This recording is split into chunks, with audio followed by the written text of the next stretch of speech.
prayer, see the elements of the supernatural. And that's why all our testimony of prayer today begins and ends with prayer. I pray louder now, I pray faster now, I pray longer now. Thank God for all of that. But what did you see when you prayed? Where did you go to when you prayed?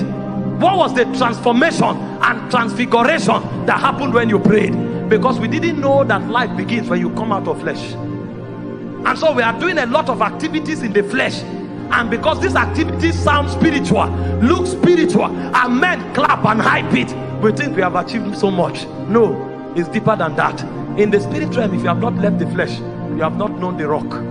Upon this rock is a place outside of flesh. Upon this rock is a revelation of a reality outside of flesh. No matter how perfected you do it in the flesh, the signature of God will not be upon it. And so how do you step out of flesh? I'll just list them for you. He said, call upon me and I will answer. That is the result of what? Calling upon him. But if you remain there, he said, beyond answering, he said, I will show you. And so many people call upon God, receive answers and go. But they don't stay there. And because they don't stay there, they see nothing. And when I say stay there, I'm not talking with respect to time. I'm talking with respect to consciousness, focus and sensitivity. Because you can be there for long, but you are not there. You are there when you are focused, sensitive and deliberate. If you are not, you can spend the time there and you will see nothing. And so the first way to come out of flesh is to stay there. Too many people are in a rush because we have 5 gig now. Is it 5 gig or 5G network now? You think the spirit realm is also 5G? No, it's not 5G. Because we have supersonic aircraft does not mean the spirit realm is supersonic. Elijah, the Bible said, was there 7 times praying until he saw. And the way Elijah built tenacity and focus was strange. His head was between his thighs, and he will travail and travail and travail. Elijah never told us for how long he prayed, but Elijah showed us what his attention was on. Have you seen something? Have you seen something?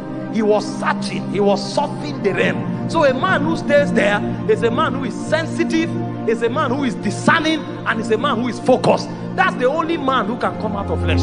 But this is what the devil does to you. The devil shoots arrows of distraction into your spirit. Hope you saw when God's servant was talking. What a rich message. You go on Facebook, he said the internet was designed for entertainment. And so if you are not careful, if you dwell there, you will end up entertained. You may see one clip of 5 minutes and press it and say, my God, I was charged today on Facebook. But you press something for 5 minutes, whereas you watch pictures and careless things for 4 hours. Do you think that thing you saw left when you took your eyes away? It didn't go. They became baggages in your soul. And so the more you see the internet, the more you will live in the realm of the internet. But if you want to come out of flesh, you will shut everything out and shut everything into God, in focus, in tenacity, in sensitivity, until God shows you something.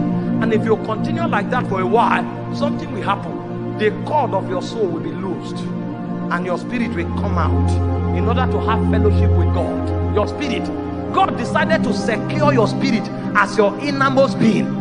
The only time God will allow that security system to breach so that your spirit will come out is when God sees that all your focus, all your sensitivity and all your action is towards him. At that point, there is a guarantee that you will not be corrupt. And so what God will do is that he will lose the cord of your soul. Your mind will give way, your emotion will give way, and your will will give way, and your spirit will come out to interact in the realm of God. That's when sounds will begin to come. That's when light will begin to come. But if you just call upon the name of the Lord, receive answer and run away, you will receive your answer, but you will live in the flesh. Because there is a way to decimate the flesh, is to keep the flesh in the presence.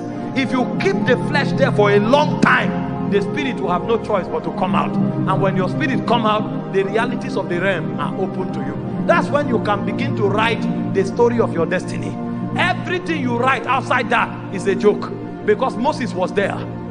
Moses wanted to kill the Israelites with stick. Do you know the power of Pharaoh? Do you know the authority of Pharaoh? Do you know the vengeance of Pharaoh? When Pharaoh showed up, he ran for his life. But when he ran, he discovered that the flesh profited nothing. That was when Moses found the way to Horeb. And in Horeb, Moses will go to the back side of the wilderness. And he was there. The moment there was a traffic in the spirit, he picked it. Because at this time, every baggage of Egypt, he had dropped it. If you still carry those things you touched in Facebook to the prayer altar, when you call God, he will answer. But until those baggages leave, you can't see. If you carry the baggage from your relationship to the prayer altar, if you call God in faith, he will answer.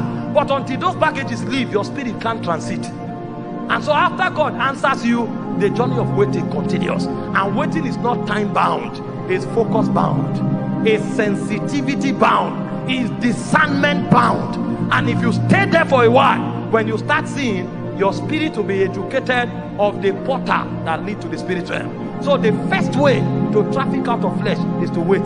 Too many people have no capacity of waiting. They can be in the prayer room for 10 hours. I assure you, they are distracted for 10 hours. He's praying and doing like this. When they turn the camera and hear him, Ibaba, because he knows they are streaming the prayer on Facebook. What a spiritual way to be in the flesh.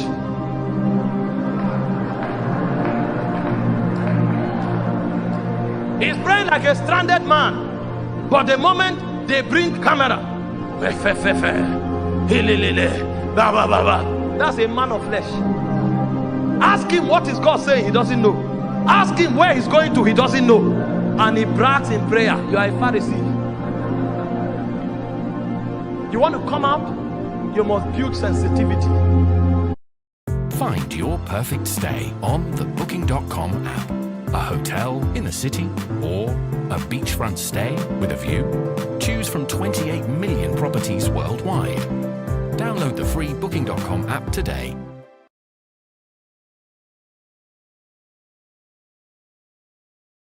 You must build focus and you must build discernment. You will stay there until the elements of your spirit man is awoken. That's where your reality is born. You will never come out of flesh. Listen, you don't come out of flesh from a Bible school. You come out of flesh when you wait in the presence.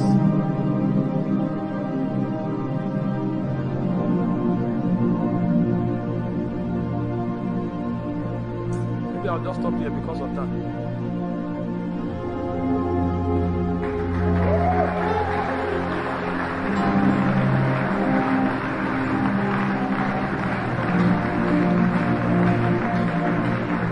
Let me explain something.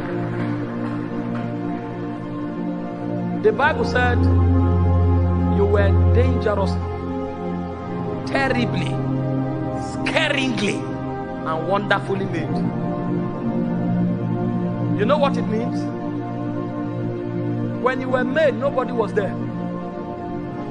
He said, before you were formed in your mother's womb, he said, I knew you. So the person who was describing the action when you were made was not a man. God was the one talking. The person who said you were dangerously and wonderfully made, God was the one saying it. That means when God made you, you fascinated him to a point that he almost looked as if you will rise up one day to dethrone him. Hope you know when he made man, he said, let us make man in our own image.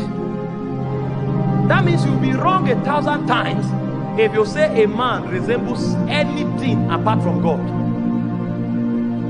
Anything, be it another man, anything you say a man looks like, you are wrong.